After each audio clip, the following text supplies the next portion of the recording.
pedirte que regreses.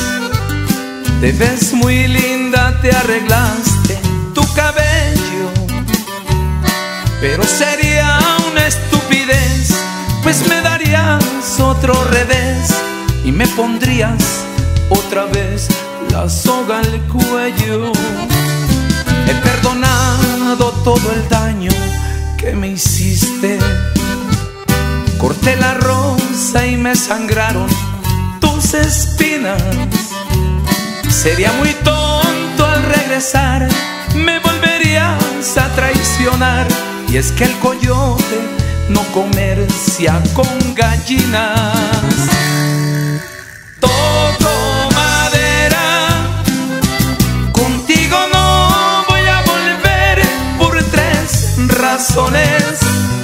Una es que tengo quien me cuida y quien me quiere. La segunda es que no acepto condiciones.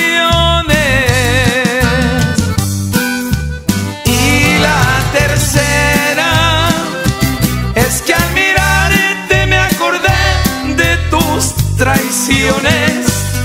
Vete a otra parte a bajarte los calores.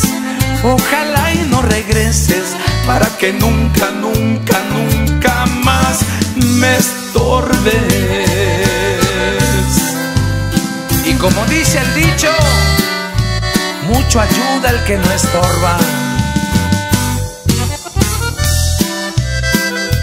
Crueles de México.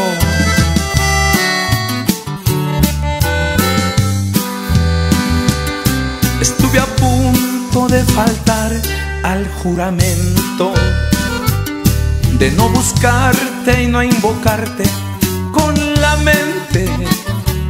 Y aunque me tientes, Satanás, por darte un beso nada más, a Dios le pido nunca más volver a verte. Toco madera, contigo no voy a volver por 3 razones. Una es que tengo quien me cuida y quien me quiere. La segunda es que no acepto condiciones.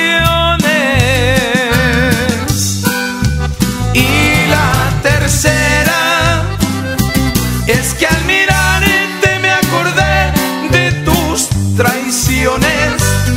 Vete a otra parte a bajarte los calores.